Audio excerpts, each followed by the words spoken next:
Welcome back to Account Management Secrets. Today, we're looking at post-sale through a different lens, the private equity owner's view of the world.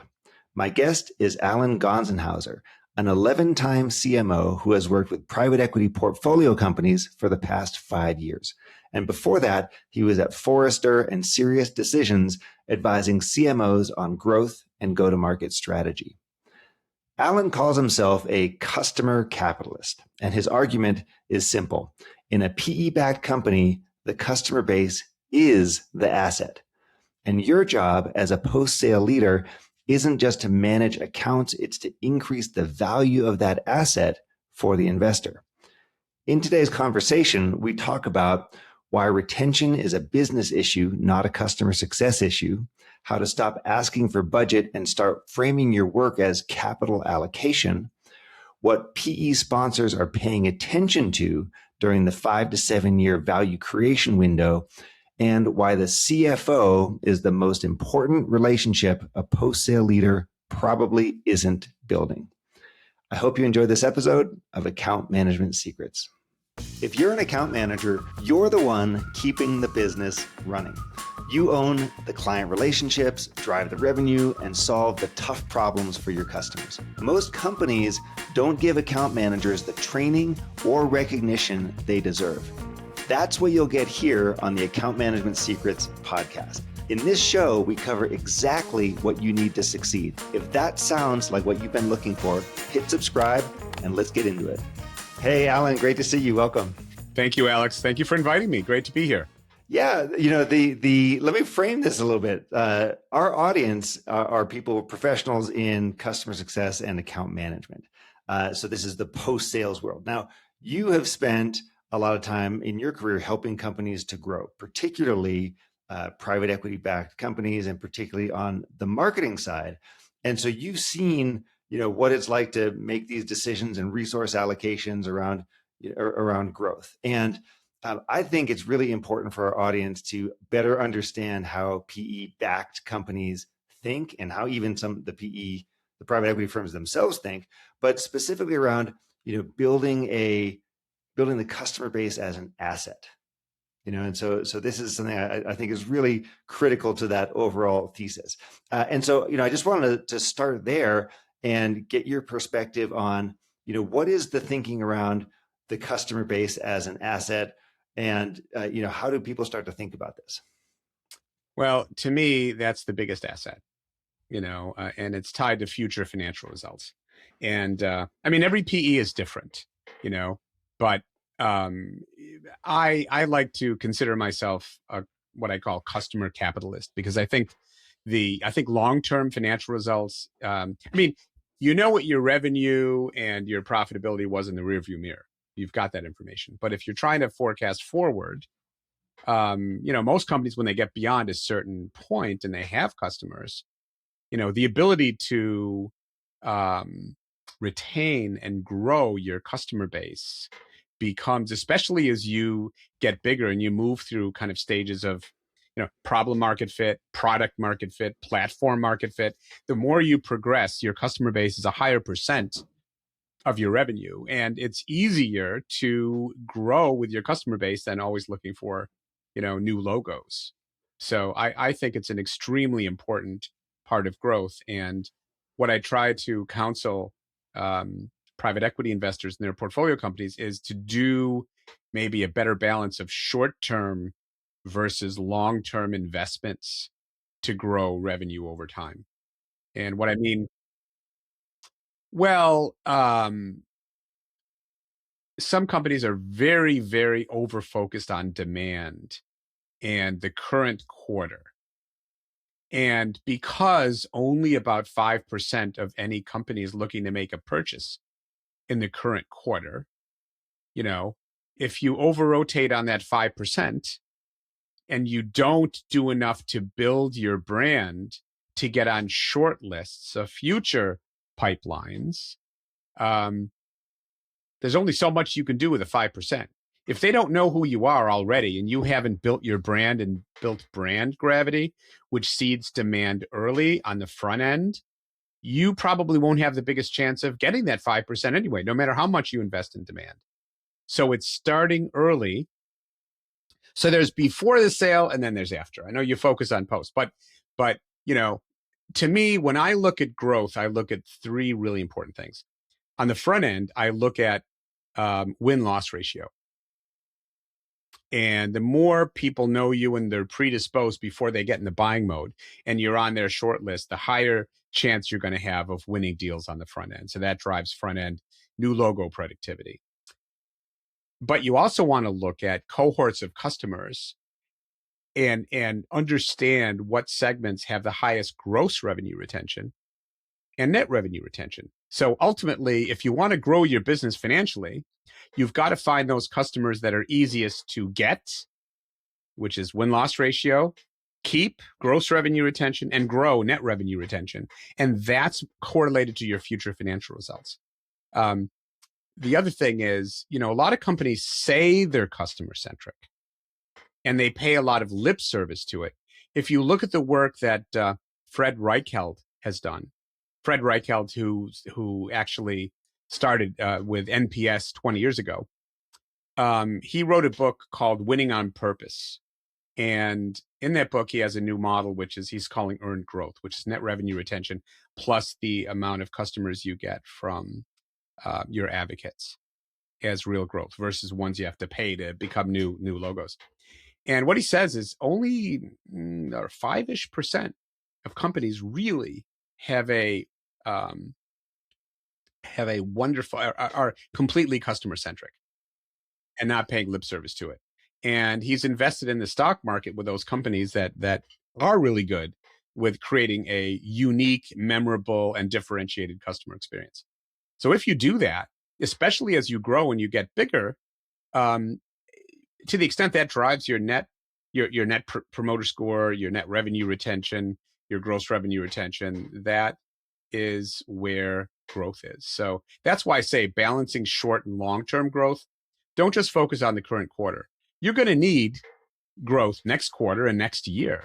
So I like to think of it as a continuum that starts with brand, then acquisition, then retention, then upsell, cross-sell of your customer base. So let's get into some of these. Yeah, well, I want to get into some of these numbers that you were just talking about. So you said you look at three things. You're looking at win-loss ratio, gross revenue retention, and net revenue retention, because NRR includes expansion. Yeah. What are the benchmarks that you're looking at for? What is best in class? What's average in these numbers? As long as you have the right gross margin, gross profit your company's looking for, companies that are really good at this have a net revenue retention of 120% or more. If your NRR is 120% or more, and the business you bring on is, meets your profitability objectives, you're a very solid company. Okay. Yeah. And how about gross revenue and win-loss ratio? It really depends on a lot of things. It depends on the market. It depends on the average selling price, the level of competition in the market. So win-loss ratio is something you should always continuously improve. And with brand gravity, that's going to get brand gravity. If people know who you are and you're on their short list, that does a bunch of things. You're going to have a better win-loss ratio on the front end. You're going to have more pricing power, and it's going to provide more pipeline in future quarters. But I'd say 100%, obviously you want to keep as many as you can that you have, and then 120% net. Win-loss is a little more, industry and size of company and size of deal dependent. Yeah. But I guess the short answer is you want to make it as high as you possible, and continuously improve it. Understand what's getting in the way. Track it and improve it, because at the end of the day, the whole game here is helping our company grow in value, help increasing the value of the asset. And the way that we do that is by optimizing all this stuff and delivering profits back to the company through our work in post sales. And that's something that I've been talking about for a long time. It's one of the main theses of the book, The Growth Department, that came out in January.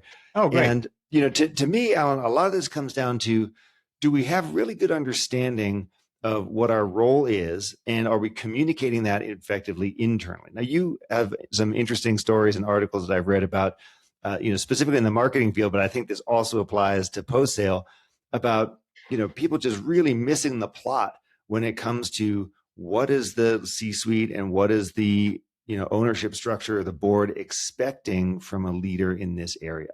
And there's a lot of disconnect here. I talk to leaders all the time who are just really focused on the minutia, and they're talking, we did this many QBRs, we did this many account plans, and so on and so forth. And they've lost the plot entirely. The audience is no longer paying attention. Random max. Yeah. So tell us about how you coach people on this, or what your frameworks are here.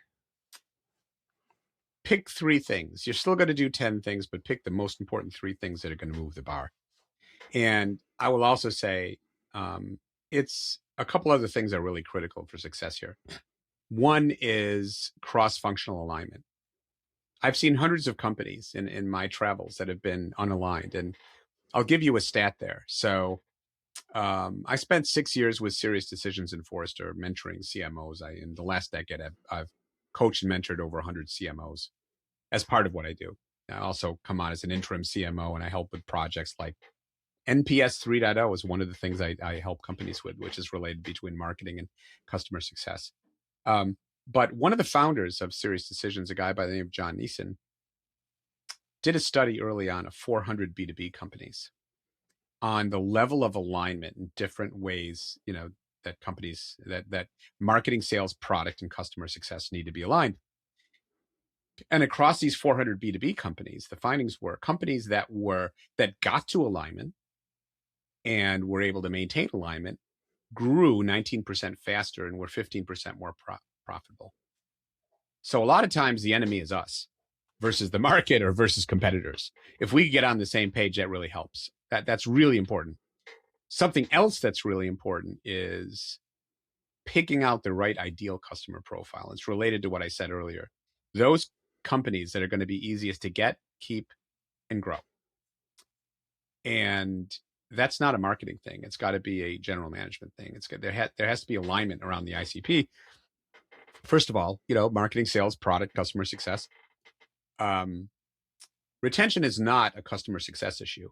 It's a business issue from the beginning. And if you have the wrong ICP, customer success is going to have all the, churn and downstream issues with that. But not only picking the right ideal customer profile, but putting governance around it. So maybe people agree, but then at the end of the quarter, if sales does anything to make their plan, and they bring on a lot of customers that are ultimately going to churn, they're acquiring debt, not growth. So it's really being aligned on the balance between short-term and long-term profitable growth, which is difficult for companies. They don't want to leave money on the table. They can acquire customers, so. I'm with you. And there's a lot of words here that I want to make sure that we have a clean definition of. So you just said alignment is one of them. So I want to talk about that, like exactly what that means. Then secondly, you said governance, and I want to know exactly what artifacts or standards we're referring back to. We're talking about there. And then thirdly, you said if we're acquiring bad fit customers, we're acquiring debt, not growth, which I understand, but I want to make sure that everyone who is listening to you here understands. So let's walk through that. Let's walk through that. Let's start with alignment. So you said they're going to grow 19% faster and you get 15% more profits. What does alignment actually look and feel like? How is it beyond just a buzzword? Having the same ICP, agreeing on what customers we want, what customers we don't want, and actually executing. Having an aligned planning process, so the annual plans are integrated between marketing, sales, product, customer success. So they're all consistent with where the company wants to go. Having an aligned strategic planning process. Where do we want to be 3 years from now? What are the goals? And how does marketing, sales, product, customer success fit into that? And based on where we want to be, what things do we need to build over the next 3 years? And then having annual planning processes that are consistent with that move you in that direction over the next few years. Having the same set of data, a common definition of what good looks like, is really important. Not having, at board meetings, not, we look at this data, marketing looks at this, sales looks at the, having the same business metrics and KPIs that the organization looks to define success. Well, I would add to that part of this implies peer relationships. So, meaning when we're sitting down to do our alignment and everyone's talking about the 3-year plan, like you're discussing, we've got the heads of these departments. Right now in a lot of companies, you've got sales, at this level, and the CFO, so the CRO, CFO, COO are all kind of like, the top dogs. And then if you have something called a chief customer officer, even though it's got chief in the title, realistically, it tends to be kind of viewed a little bit farther down. And if you don't have one of those people, instead you're relying on a VP of account management or VP of CS or something like that, then you have another huge gap right there. And that can make the alignment process very difficult, because that's probably where a lot of people over-index on growth from new customers, growth from new logos, versus mining the gold we've got. Right. And we've got to get beyond that. Because the real gold is mining the customer base in most companies, especially as they go beyond certain inflection points, but the investment and the emphasis often is over rotated on the 5% that are in market now and on demand. And we've got to that's okay for short term, but even before that, you've got to build some brand gravity so that 5% has an interest and you're on their short lists. If you don't do that, you could rotate more and more and more in that 5% and, not be very successful in your pipeline activities. So let's move on now and talk about governance. So you said we need to have governance. What does that actually mean? And, because it strikes me that people go into a lot of meetings, everyone nods and says yes, in September. And then by the time January rolls around, everyone's forgot about it and there's new pressures and new ideas. And so what you're basically saying is, not only do we need to have the alignment conversations, we then need a way of determining, are we on track? Are we adhering to the things that we all agreed to? Right. So for example, let's say everybody agrees on what the ICP ought to be, that these are the markets we want to attack. Here's what we want to resource. Here's where we don't want to go. But then it's a difficult quarter. Sales is trying to make their number. And in the absence of governance, they could just bring on stuff because it's easy to get, or, whether they're going to churn downstream or not. So that's what I mean by bringing on debt, bringing on churn instead of bringing on future, revenue. There are a couple of ways to handle that with governance. One is a very Machiavellian way where you say, okay, well, you bring on that customer, you're not going to get comped, so don't do it. Another might be, you can bring them on, but you're not going to get any multipliers if they're not in the right ICP that we agree to. So if you really want to make your number and you want to have multipliers, focus on ICP. There are different ways to handle that. But that's what I mean by governance. It's having a system of checks and balances to actually implement the strategy that was agreed to by the C-suite. And this is the foundation to the method of delivering durable compounding growth, right? Yes. Because if growth is all over the place, if we're taking all comers, whoever wants to sign up, whoever puts their hand up, we're signing them up, we're going to have a churn problem. We're going to have a leaky bucket. The business isn't going to get anywhere. So let's tie this back to the private equity view of the world. When a PE firm is either buying a company, selling a company, doing due diligence, how do they think about the customer base as an asset? What goes into those considerations? Well, when a PE investor invests in a company, let's say they're there at the beginning, they generally have a 5 to 7 year time horizon. And their most important metric is something called MOIC, which is multiples on invested capital. They want to grow the business as much as possible before they sell it off either to a larger private equity investor or to a strategic buyer, say a competitor, or, do an IPO. So their whole, and usually it goes in phases. Usually kind of the first phase is they'll see what's broken and fix it. And they may change some management. They may change some infrastructure, people, process, technology, data analytics, those types of things, brand. And then they'll try to optimize those processes in kind of the middle phase. And then in the third phase, they'll dress it up for sale to try to maximize, their MOIC, or multiples on invested capital. So they're looking at this as an investment. And, I would say the customer base and the employees are a really important asset too, but the customer base is one of the biggest assets that they're investing in. And that's why I say, you really have to look at who you're bringing on and how you retain and grow them. And we all know that's often so much easier than bringing on new logos. Doesn't mean you don't bring on new logos, but if you bring on new logos and you're not keeping them, you have a churn issue, that's a huge hit to your financial performance, and that's going to hurt you in the future. So that's why I keep coming back to alignment, ICP, killing churn, those types of, and balance between short and long-term initiatives. And well, here's how I think about it, and correct me if this is not on track, but here's how I think about it. Let's say we go out there, PE firm buys a company for $100 million or something like that, and there's a certain multiple they've paid. So they're paying either a multiple of revenue or a multiple of EBITDA or something along those lines. Now they're looking to increase not only the value of the entity itself, meaning they're looking to grow profits, grow revenue, they also want to get a higher multiple because it's now a better run organization. And so the reason that this matters now for a post-sale leader, chief customer officer, whomever, is to understand you've got a bunch of levers you can pull here.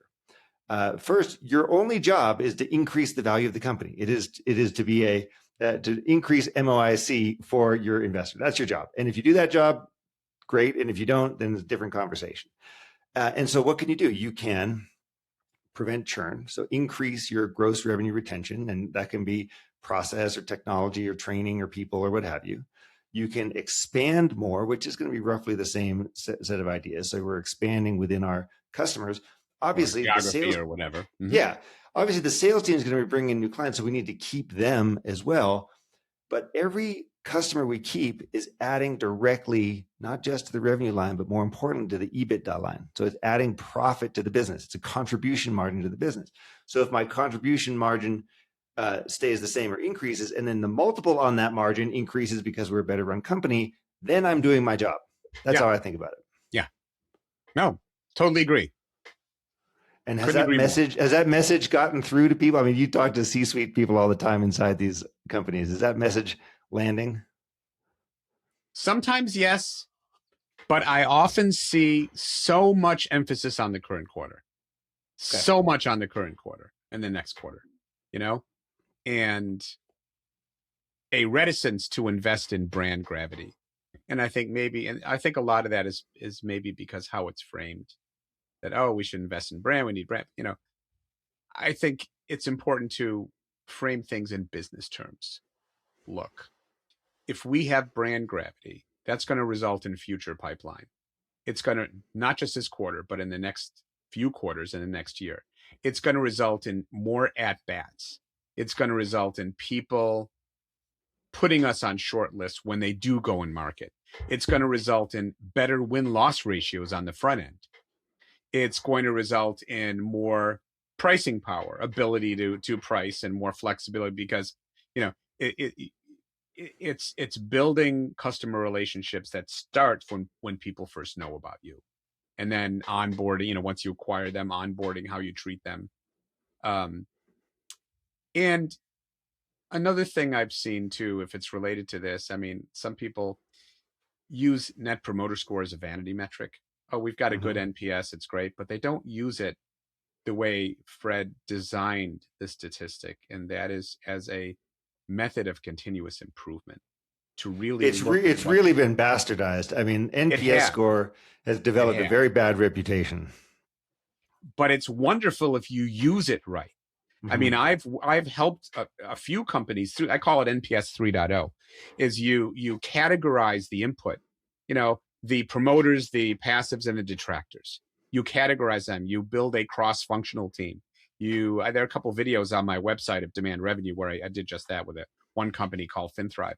And you understand what they're telling you. and you make changes, and then you tell them you made the changes, that you listen to them, Close the loop. that you close the loop. And, that gets you closer to being really customer centric. I'm not just talking about CMOs or CSOs. I'm talking about the CFO too, and the CEO. A culture of customer centricity has got to come from the CEO first. And it's got to be ingrained in the culture. So people really have to understand what the benefit is. And there's got to be that bond between being customer centric and employees understanding that's so let's talk about this. So I've got some biases and assumptions around this topic. One of them is, boy, when you think about a private equity, owned business, you typically don't think of customer centricity. You think about cutting costs and trying to squeeze out the margins and, doing everything you can to get more efficient, and so on, like kind of barbarians at the gate sort of idea, right? The old way of thinking about it. However, I'm fully on board with the idea that customer centric companies tend to win in the longer term. But how do you reconcile the two? I mean, is this just, your conversation and the things that you're bringing to the table, or is this actually happening within these boardrooms of people saying we actually need to get customer centric? It's happening more, and not all private equity investors are the same. I've seen some that, buy a company and want to churn and burn. That's out there, and that gives them a bad reputation. I've also seen some that I've worked with that invested a lot in marketing and branding and renaming, and, because they want to build their asset for the long term. And that's the smart way to do it. No one ever reduced themselves into greatness. You can cut costs, and maybe there's, maybe in the third phase we were talking about earlier, when you're dressing a company up for sale, hopefully by that time you've built the customer base, you have, great customer relationships, but you may want to invest a little less in some of those things when you're getting ready to sell to bump up EBITDA. I understand that. But actually buying companies to churn and burn and reduce costs only gets you so far. What we're talking about here is building long-term value. And to build long-term value, you have to create a great customer experience. And look, I'm on the customer centricity team. I buy all this stuff. I agree with it. Interesting data that you were sharing earlier about how only 5% of companies are identified as being truly customer centric. How did they figure that out? If you get Fred's book, Fred Reichheld, he's father of NPS. He's been at Bain for 40 years.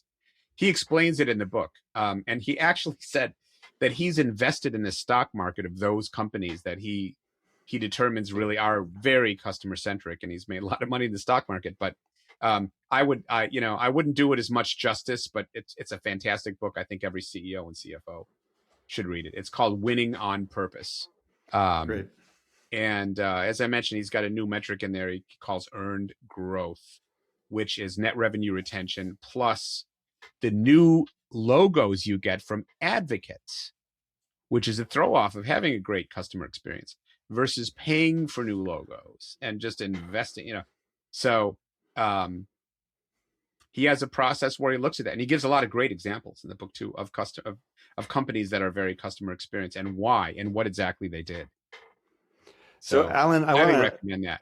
Great. No, it's a great, super plug. Great plug. I will, I don't know that one. I've heard, of course, of Fed, but I've not read that. Not read that book, and maybe I'll try to get him on the podcast. He's great. And he would admit that NPS has been bastardized. Yeah. It has. Can I just give you one example? I was buying my car, I was buying an Audi Q5 a few years ago, and I'm at the dealership, and the SVP of sales, came up to thank me, and he goes, "Oh, would you fill out our survey? You're going to give us a 10, of course." And I said, "Excuse me? You really won't get much information or data if you try to, jerry rig the number." Because they're incentivized on their score for their dealership. So that's how it can become bastardized. So it's not a vanity metric. It's a method to continuously improve the customer relationship and experience. which will get you long-term growth and financial results if you use it right. I want to go back and just close out the conversation of how to adopt a mindset for winning when you are operating in a PE-owned company. There are specific constraints, specific ways of thinking, and specific requirements on the leaders in that company. You have talked about something which I think is really interesting here, which is when you're presenting your plans. So this could be customer success, account management, sales, marketing, whatever. When you're presenting your plans, are you talking about this from an investment point of view, or are you talking about this from a capital allocation point of view? And this hits on the themes that are most important to the owners and to the funders of the business. Help us get a sense of what that means. Like what's going on here? In there, I said there are kind of three types of marketing investments. There are marketing investments that are for the longer term that's going to create brand gravity. And then there are marketing investments in the midterm that will bring you other things. And then there's the demand in the current quarter.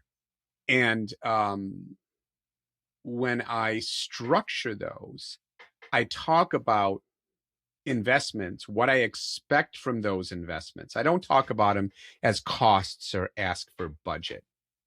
I say, look, here's what we're trying to accomplish, and here's the business result and how it ties into our other plans of revenue, retention, growth, etc. And I try to couch it in financial and business terms rather than marketing speak. But I mean, it is, it's investments that, are capital allocations. I think they're the same. I mean, the CFO, and they have to make some tough decisions on where to put money in different places. So don't just go hat in hand to ask for budget to do something. At the very minimum, make the investment case. And the even better way to phrase it is to put on your capital allocation, to put on a capital allocation point of view and say, here's what we're going to get if we invest here versus here. So the allocation part is, what is the trade-off? Why am I better off putting money in this pot, in this bucket instead of in that bucket? And that's going to get the C-suite's attention and respect is if you show up that way versus saying, oh, I want budget for whatever it is. And I'm always big on the relationship between the CMO and the CFO. I think that's a very, very important relationship. And it's one I wish would happen more. I mean, maybe it's easier for me because I started in finance, my degree's in finance. I've taught grad courses in marketing and finance coming together. And there are other people in the industry that are really interesting doing that kind of stuff.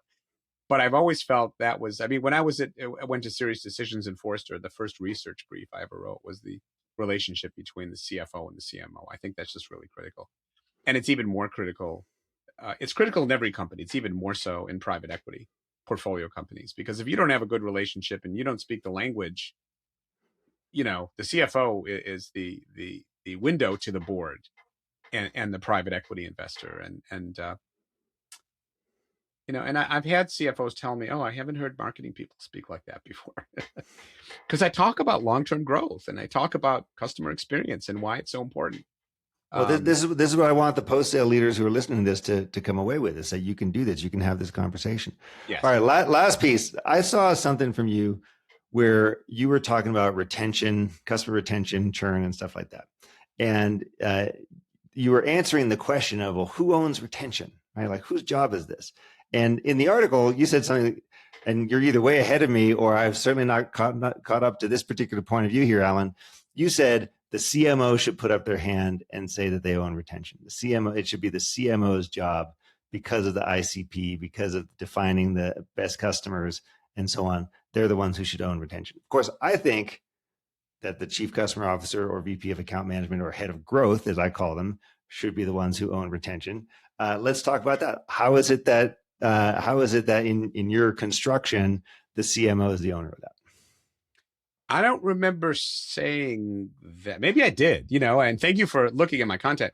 I did the research. Yes. The way I would answer it now is the CEO is responsible for the customer experience, retention, and growth. Now, the CEO can delegate it to a CMO or a CCO or a CSO or a CRO, as long as they engender the culture that we care about keeping and growing customers. It doesn't necessarily have to be the CMO, but what I will say is CMOs should not just be focused on the front end. They should be focused on long-term growth in addition to new logos.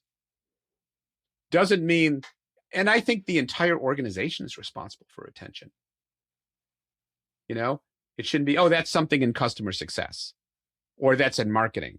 It should be, it's so important that the organization has to be decked around it.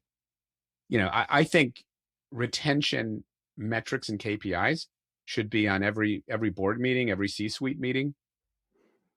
So whether it's the CMO or the CCO or CFO or whomever, it's got to be managed on a cross-functional basis. CMOs are sometimes the conveners in chief and getting people together. So from that standpoint, sometimes it makes sense that it's the CMO, but it doesn't have to be. It does have to be the CEO as a major priority for his. Well, I mean, especially if NRR is the number, if NRR is the North Star metric that we're all looking at, then it is something that's owned by the CEO. Yes. And to get to NRR, you kind of need GRR to begin with, right? Indeed. Your path to get. So I don't know if I should say, no, I would not say that it's got to be the CMO.